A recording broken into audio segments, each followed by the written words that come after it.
but what do you think about the idea of trading for Fields? And would you be okay with that if it took a second-round pick? Not at 2. I'd be interested at 3 or 4. Absolutely. That would sort of be a bridge guy until you find the next quarterback. And I would not do that to have a guy and sit the young quarterback, because I would think this team needs help. The problem with Fields is if he does play well, then you got to make a decision next year. You're going to pay him $45 million. That's the risk. And maybe that's why you want to hold on to a young quarterback, because you have to control the guy for 4 or 5 years. 5 if you're a first rounder, 4 if you're a second. At a low number. I think you get a good player where they're at right now, considering how many tackles, how many corners, how many receivers are in this draft, that you need that pick to use to get a player for future, not to go give the Chicago Bears it so they could have Caleb Williams and a number 2. No, that helps the Bears way too much. A second-round pick is too rich for me. A third-round pick, I'm interested. Third round, we're talking. Yeah. Now I'm interested because I've got a guy for a year who I think has a real ceiling that has yet to be untapped. We know what he can do with his legs. He's got a great arm. I think it's a question of more reps, better coaching, better situation, and you'd have to do a lot in the immediate future to obviously improve what is arguably the worst offensive situation, quote-unquote, in football right now.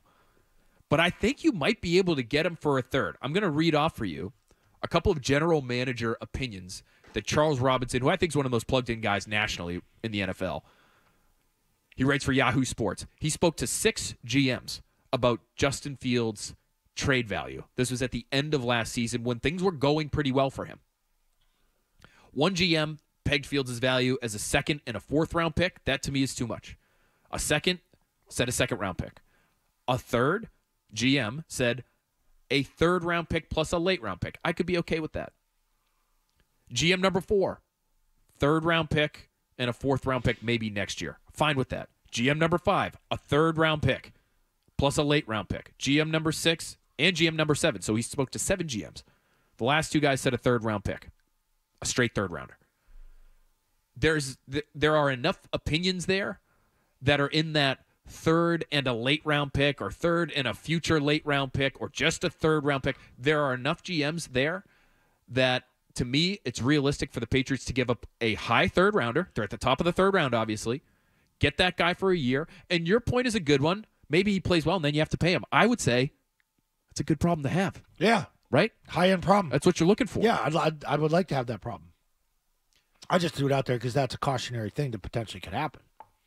Well, you're looking at maybe Daniel Jones, and you're wondering, he's pretty good, but is he good enough? Daniel Jones didn't have that great year, and then they had to freaking let it ride with him.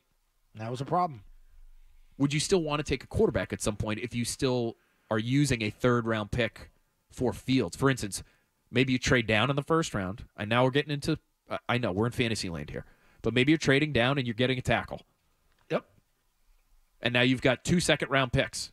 Are you using one of those second-round picks for a Bo Nix or a Michael Penix? I go receiver and best player available. Okay. So you're maybe just holding off on a rookie quarterback entirely. I might you get Justin Fields. If you're getting Justin Fields, yeah, I'd hold off. Yeah.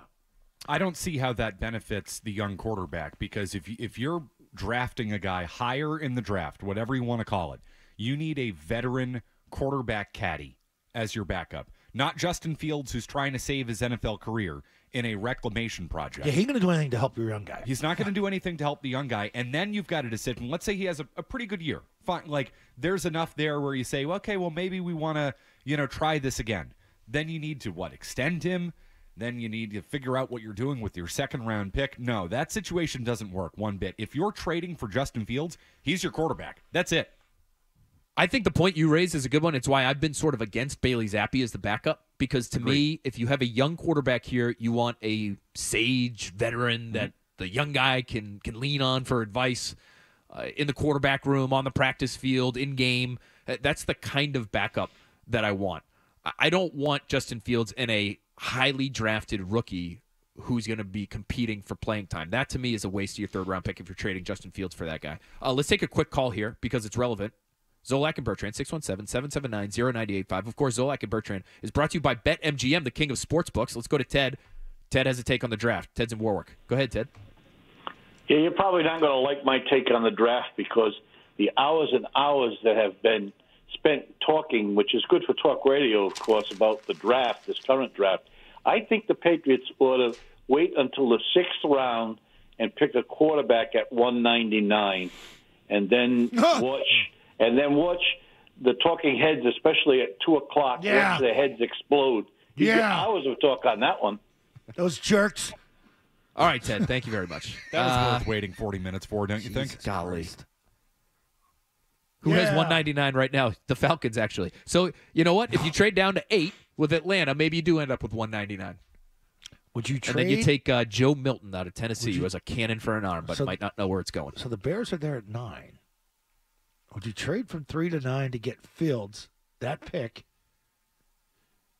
and a first rounder next year? And then what is? Why does Chicago want that pick? So they could pair maybe Marvin so they Harrison, can put Harrison with Caleb Williams. Be a hell of a start to that. Or get their tackle. Little era that would be occurring there in Chicago. It's not a bad idea. It's not a bad idea. I'd entertain it. You would? Yeah, because at 9, this too. is such a heavy tackle draft, and I know, it's not sexy to talk about offensive linemen. Even I understand that. But you might see 10 tackles drafted in the first round this year. It's that good a class. Good. And so the Patriots, I wouldn't want to do this if I'm them, Zo, but they could conceivably draft a tackle with their second-round pick who has a chance to play relatively early. I wouldn't want to be backed into that corner, not understanding what's going to be available to you there at 34 overall.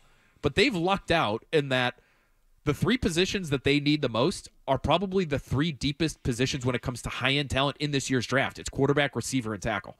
So they picked a good time to suck at those positions.